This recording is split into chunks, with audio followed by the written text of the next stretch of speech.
नमस्कार, आप देख रहे हैं इंडिया न्यूज उत्तर प्रदेश उत्तराखंड और मैं हूं आपके साथ आयुष चित्रांश। यूपी में चुनावी माहौल के बीच में शह और मात का खेल जारी है। जो दल नाराजगी के कारण दूर हो गए थे वो फिर से पास आने की कोशिश कर रहे हैं। सियासी दलों के बीच में बयानबाजियों का दौर भी लगातार चल रहा है। रूठों को मनाने की कोशिश है। वहीं विधानसभा के उपाध्यक्ष को लेकर के सरकार और विपक्ष में ठनी हुई है। उपाध्यक्ष को लेकर के बीजेपी के सहयोगी दल भी अपना कार्ड मैदान में फेंक चुके हैं। सियासी खींचतान के बीच में आरएसएस प्रमुख मोहन भागवत का बयान भी इस वक्त चर्चा का विषय है।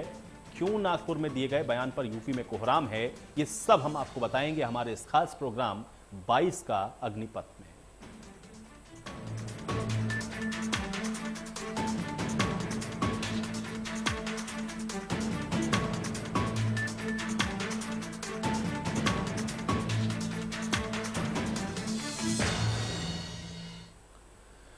तो यूपी की सियासत में जाति ये वो शब्द है जिस पर सभी राजनीतिक पार्टियों की नजर रहती है। यूपी में चुनाव के दौरान सभी जातियों का इस्तेमाल वोट बैंक के तौर पर होता है।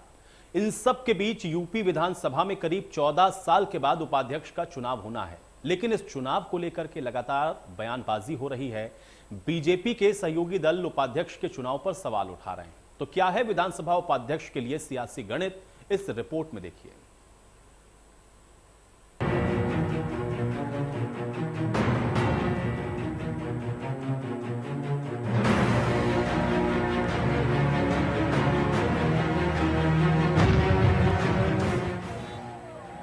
उत्तर प्रदेश में विधानसभा उपाध्यक्ष के चुनाव को लेकर सियासी सरगर्मियां तेज हो गई हैं, क्योंकि 18 अक्टूबर को उत्तर प्रदेश विधानसभा का एक दिवसीय विशेष सत्र का आयोजन किया जाएगा और इसी दिन उत्तर प्रदेश विधानसभा के लिए उपाध्यक्ष का चुनाव किया जाना है। खबरों के मुताबिक जहां बीजेपी नितिन अग्रवाल को प्रत्याशी बना रही है, वहीं समाजवादी पार्टी पूर्व मंत्री नरेंद्र सिंह वर्मा पर दांव लगाने जा रही है। लेकिन इन सब के बीच सरकार में बीजेपी की सहयोगी पार्टी अपना दल सोनेलाल ने नई मांग सामने रख दी है। दरअसल अपना दल की मांग है कि विधानसभा उपाध्यक्ष के पद पर दलित या ओबीसी के जन प्रतिनिधि को मौका दिया जाए। सभी की अपनी अपनी मांग है, लेकिन उससे पहले हम समझते हैं कि उपाध्यक्ष क्यों और किससे बनाया जा सकता है। उपाध्यक्ष चुनाव को समझिए। 18 अक्टूबर को उत्तर प्रदेश को 18वां विधानसभा अध्यक्ष यानी डिप्टी स्पीकर मिल जाएगा। परंपरा के अनुसार उपाध्यक्ष को मुख्य विपक्षी दल के सदस्यों में से चुना जाता है, क्योंकि सरकार के 5 साल पूरे होने पर उपाध्यक्ष का कार्यकाल खत्म हो जाएगा। ऐसे में उपाध्यक्ष का कार्यकाल 5 महीने से भी कम समय का होगा। उपाध्यक्ष का चुनाव विपक्षी दलों के नेताओं के साथ विचार विमर्श के बाद किया जाता है। विधानसभा उपाध्यक्ष का चुनाव 14 साल बाद हो रहा है। इससे पहले राजेश अग्रवाल 2007 में अंतिम उपाध्यक्ष बने थे। 18 अक्टूबर को उत्तर प्रदेश विधानसभा का एक दिवसीय विशेष सत्र आयोजित किया जाएगा और इसी दिन विधानसभा के लिए उपाध्यक्ष का भी चुनाव करना है। लेकिन इस उपाध्यक्ष चुनाव के बीच कई सियासी पेच भी है, जिसे सुलझाना अभी बाकी है। 14 साल बाद उत्तर प्रदेश विधानसभा को नया विधानसभा उपाध्यक्ष मिलेगा, लेकिन इसी विधानसभा उपाध्यक्ष पद के लिए सियासी रार जारी है। जहां राम गोविंद चौधरी इस विधानसभा उपाध्यक्ष पे सवाल खड़े कर रहे हैं, वहीं भारतीय जनता पार्टी के नेता और सरकार में कैबिनेट मंत्री अनिल राजभर कह रहे हैं कि इस प्रकार के सियासी आरोप नेता प्रतिपक्ष को नहीं लगाना चाहिए। देखते हैं कि 18 तारीख को नया विधानसभा उपाध्यक्ष पे सियासी रार खत्म होती है कि नहीं।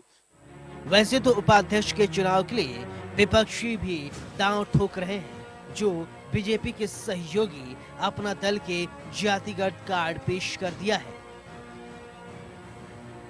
नरेश अग्रवाल के बेटे नितिन अग्रवाल बीजेपी के लिए उम्मीदवार हो सकते हैं। मुख्य विपक्षी दल समाजवादी पार्टी नरेंद्र सिंह वर्मा दांव लगाने जा रहे हैं। बीजेपी की सहयोगी पार्टी अपना दल सोनेलाल नई मांग सामने रख रही है। अपना दल की मांग है कि विधानसभा उपाध्यक्ष के पद पर दलित या ओबीसी वर्ग के जनप्रतिनिधि को मौका दिया जाए। चर्चा है कि आपके पार्टी के कभी विधायक रहे, आपके पार्टी के कभी नेता रहे, नरेश अग्रवाल के लड़के नितिन अग्रवाल, जिनके खिलाफ आपने याचिका भी दायर किया था उनकी सदस्यता संबंधित। चर्चा है कि भारतीय जनता पार्टी वैश्य समीकरण को साधने के लिए उनको कैंडिडेट बना सकती है। भारतीय जनता पार्टी को कोई समीकरण साधने से अब कुछ होने वाला नहीं है। भारतीय जनता पार्टी सरकार अपनी साख खो चुकी है उत्तर प्रदेश की जनता में। हर जाति वर्ग धर्म के लोगों में इसका विश्वास उठ गया है और लोगों का विश्वास अब माननीय अखिलेश यादव की तरफ बढ़ रहा है, जा रहा है। यह देख करके इन लोगों के पैर से धरती खिसक रही है। अनाप शनाप बोलते हैं और अनाप शनाप काम करके करते कुछ नहीं है, लोगों को दिखलाते हैं। अभी जो 4 मंत्री बनाए ये साधारण अमुक जात का भी है, अमुक जात का भी, अमुक जात का, उसमें कोई कैबिनेट है ये नहीं है। तो जब निर्णायक मंडली में कोई नहीं है तो तुम्हारे बनाने का क्या फायदा निकलता है। जिस तरह से यूपी में इस वक्त उपाध्यक्ष चुनाव को लेकर चर्चा में है, ऐसे में चुनाव वास्तव में बेहद रोचक हो जाएगा, जहां दोनों प्रत्याशी सपा के ही विधायक होंगे। औपचारिक तौर पर तो नितिन अग्रवाल 2 साल पहले भाजपा में शामिल हो चुके हैं, लेकिन विधानसभा में वो तकनीकी तौर पर सपा विधायक ही हैं। नेता प्रतिपक्ष कह रहे हैं कि विधानसभा सत्र बुलाने के पीछे सरकार की मंशा अपना राजनीतिक हित साधना है। उन्होंने कहा कि ये विधानसभा उपाध्यक्ष का जो चुनाव हो रहा है इसका कोई मतलब नहीं है, क्योंकि पूरे कार्यकाल में मात्र कुछ महीने दिन बचे हैं और इसके पीछे भी कराने का उनका सीधा सीधा राजनीतिक लाभ लेना है। देखिए, अगर ऐसा वो सोचते हैं तो वो सोच सकते हैं, उस पर कोई प्रतिबंध नहीं हम लोगों का है। अपना अपना नजरिया होता है, लोग अपना अपना चश्मा पहनते हैं और उसी तरीके से चीजें लोगों को दिखाई देती हैं।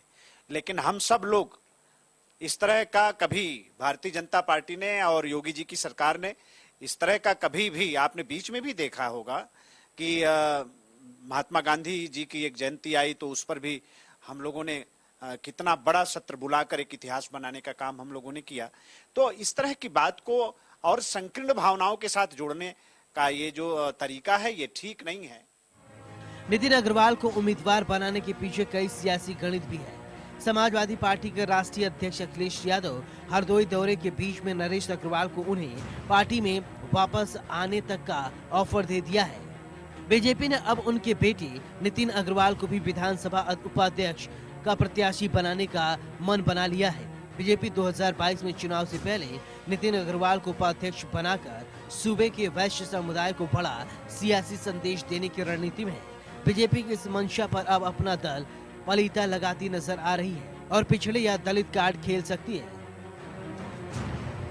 संवाददाता रजनीश पांडे के साथ इंडिया न्यूज, उत्तर प्रदेश, उत्तराखंड। तो वहीं चुनावी तारीख जैसे जैसे नजदीक आ रही है, ऐसा लगता है कि ओम प्रकाश राजभर फिर से बीजेपी के साथ वापसी का प्लान बना रहे हैं। अब बीजेपी के खिलाफ बागी तेवर अपनाने वाले राजभर के सुर अब थोड़े नरम हुए हैं। राजभर ने इशारों ही इशारों में कहा है कि वो किसी के भी साथ जाने को तैयार हैं, लेकिन सवाल ये है कि आखिर राजभर में ये बदलाव क्यों आया है। सवाल ये भी है कि अगर राजभर बीजेपी के पास जाने का प्लान बना रहे हैं तो फिर संयुक्त भागीदारी मोर्चे का क्या होगा।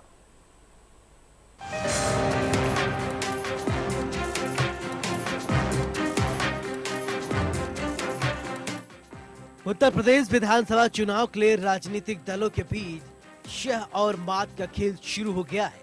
जहां एक ओर शह और मात का खेल जारी है तो वहीं कई पार्टियों में दल बदलने की भी बात सामने आ रही है। लेकिन इन सब के बीच मांग पूरी नहीं होने पर मंत्री पद छोड़ योगी सरकार से बाहर हुए सुहेल देव भारतीय समाज पार्टी के अध्यक्ष ओम प्रकाश राजभर एक बार फिर से बीजेपी के सहयोगी के रूप में नजर आ सकते हैं। बीजेपी के साथ मिलकर 2022 का चुनाव लड़ने के लिए तैयार ओम प्रकाश राजभर ने कई शर्तें रखी हैं। आखिर राजभर ने ये बदलाव चुनाव तारीख से नजदीक आते ही क्यों किया, इस बदलाव की कहानी को भी हम आपको बताएंगे, लेकिन उससे पहले राजभर की शर्तों को समझिए। ओम प्रकाश राजभर ने बीजेपी के सामने शर्त रखी है कि सरकार जाति जनगणना कराए। बीजेपी ने आने को लेकर राजभर के घरेलू बिजली का बिल माफ करने की मांग भी की है। शिक्षा को लेकर राजभर का कहना है कि सरकार एक समान अनिवार्य मुफ्त शिक्षा की व्यवस्था करे। सामाजिक न्याय समिति के अलावा शराबबंदी की भी मांग राजभर ने कर दी है। ओम प्रकाश राजभर ने कहा है कि पुलिस की बॉर्डर की सीमा हो। शर्त के रूप में राजभर ने यह भी कहा है कि सूबे में पुलिस कर्मचारियों को साप्ताहिक छुट्टी दी जाए। होमगार्ड को पुलिस के समान सुविधा देने की भी मांग ओम प्रकाश राजभर ने की है। ओम प्रकाश राजभर ने बीजेपी में जाने से पहले ठोस आश्वासन चाहिए। ओम प्रकाश राजभर ने संकेत देते हुए कहा कि भागीदारी संकल्प मोर्चा तमाम मुद्दों पर बनाया गया है। ऐसे में मोर्चा ने तय किया है कि जो पार्टी मुद्दों पर समझौता करेगी उसके साथ जाएंगी। 27 अक्टूबर को मऊ में होने वाली रैली में ऐलान किया जाएगा कि हम किसके साथ गठबंधन करेंगे।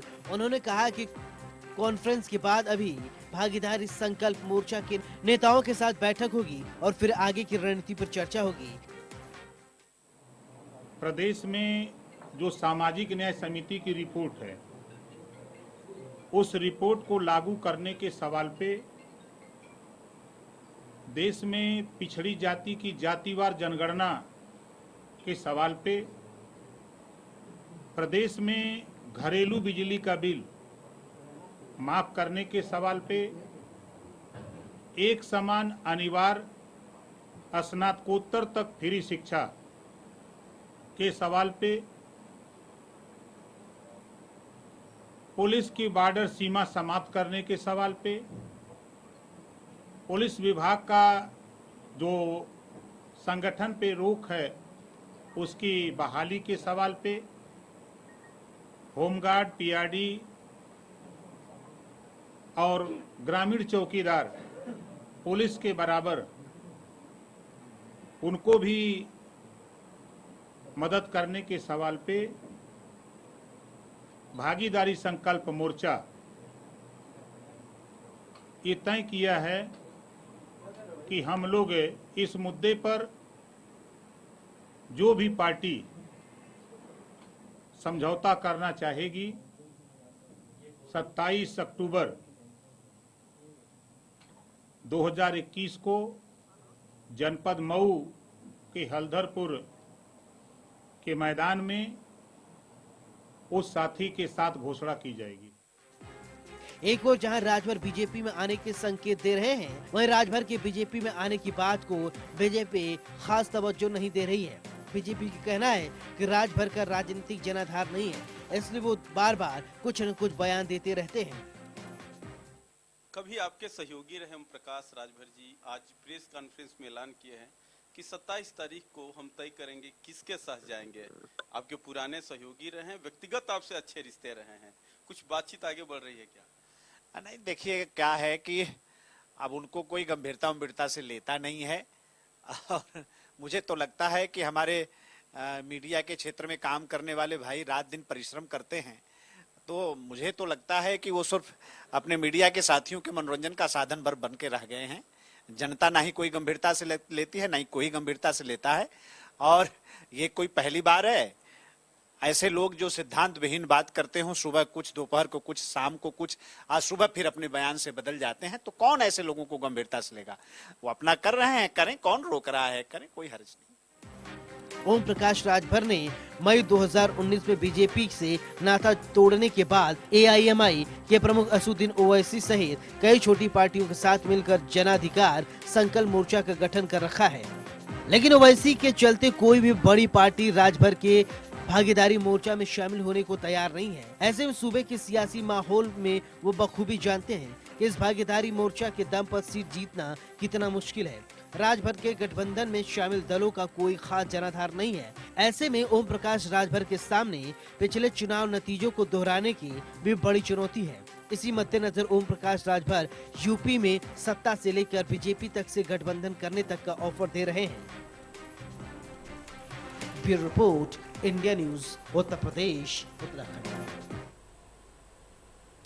तो संघ प्रमुख मोहन भागवत इन दिनों लगातार चर्चा में हैं और उनके बयानों को राजनीतिक चश्मे से भी देखा जा रहा है। आतंकवाद, जनसंख्या, शिक्षा को लेकर दिए गए बयानों को लेकर सियासी गलियारे में हलचल मची हुई है और संघ प्रमुख के बयान को अब यूपी चुनाव के साथ जोड़कर भी देखा जा रहा है। हर साल राष्ट्रीय स्वयंसेवक संघ के विजयदशमी उत्सव पर पूरे देश की निगाहें होती हैं। इस उत्सव का मुख्य आकर्षण होता है संघ प्रमुख का संबोधन, जिसके जरिए आने वाले दिनों में संघ की दशा और दिशा का संकेत मिलता है। इस हिंदू समाज को संगठित और सबल बनाने का आह्वान के साथ अपने करीब घंटे भर के संबोधन में मोहन भागवत ने देश और समाज के हर ज्वलंत मुद्दे को छुआ। विविध संप्रदायों की जनसंख्या के अनुपात में जो परिवर्तन सामने आया है, उसे देखते हुए जनसंख्या नीति पर पुनर्विचार की आवश्यकता प्रतीत होती है। विविध संप्रदायों के प्रति जनसंख्या वृद्धि दर में भारी अंतर, अनवरत विदेशी घुसपैठ व मतांतरण के कारण देश की समग्र जनसंख्या, विशेषकर सीमावर्ती क्षेत्रों की जनसंख्या के अनुपात में बढ़ रहा असंतुलन देश की एकता, अखंडता, सांस्कृतिक पहचान के लिए गंभीर संकट का कारण बन सकता है।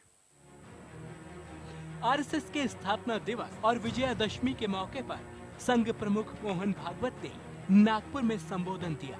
इस दौरान उन्होंने आतंकवाद, पाकिस्तान और चीन पर निशाना साधा। जम्मू कश्मीर में फिर से टारगेट किलिंग शुरू होने पर चिंता भी जताई और जनसंख्या नीति पर नसीहत दी। अपने संबोधन में मोहन भागवत ने कहा कि देश की जनसंख्या दर में अंतर की वजह से मुस्लिम आबादी बढ़ी है। जम्मू कश्मीर में फिर से टारगेट किलिंग शुरू होना सिर्फ कश्मीर के लिए नहीं, बल्कि देश के लिए भी चिंताजनक है। संघ प्रमुख ने सरकार को चेताते हुए कहा कि पाकिस्तान और चाइना के खिलाफ अपनी तैयारी रखना भी जरूरी है। संघ प्रमुख ने कहा कि जम्मू कश्मीर में धारा 370 हटने से जनता को अच्छा लाभ मिल रहा है। आतंक पर बोलते हुए संघ प्रमुख ने कहा कि आतंकियों की गतिविधियों का बंदोबस्त भी करना होगा। हिंदू मंदिरों का संचालन हिंदू भक्तों के हाथ में रहे। मोहन भागवत ने स्वयं सेवकों को संबोधित करते हुए कहा कि हम एक सनातन राष्ट्र, एक समाज, एक संस्कृति में पले बढ़े। इस संबोधन में मोहन भागवत ने युवाओं को देश का इतिहास बताया है। मिलजुल कर पुण्यतिथियां, जयंतियां मनानी चाहिए। ओटीटी प्लेटफॉर्म पर कोई नियंत्रण नहीं, नियंत्रण विहीन व्यवस्था से अराजकता का संकट। दरअसल मोहन भागवत हर साल दशहरा के मौके पर स्वयं सेवकों को संबोधित करते हैं और हर संबोधन के बाद उनके बयान की देश में चर्चा काफी समय तक चलती है, क्योंकि संघ प्रमुख अपने इस संबोधन से देश के ज्वलंत मुद्दों को छूते हैं। ये जनसंख्या क्या करेंगे? बढ़ती जा रही। तो जनसंख्या नीति तो होनी चाहिए, एक नीति बनानी चाहिए और उस नीति को सब पर समान रूप से लागू करना चाहिए, क्योंकि जैसे जनसंख्या एक समस्या बन सकती है, वैसे जनसंख्या का असंतुलन भी समस्या बनती है। मोहन भागवत कोई बयान दे और देश में राजनीति ना हो, ऐसा संभव नहीं है।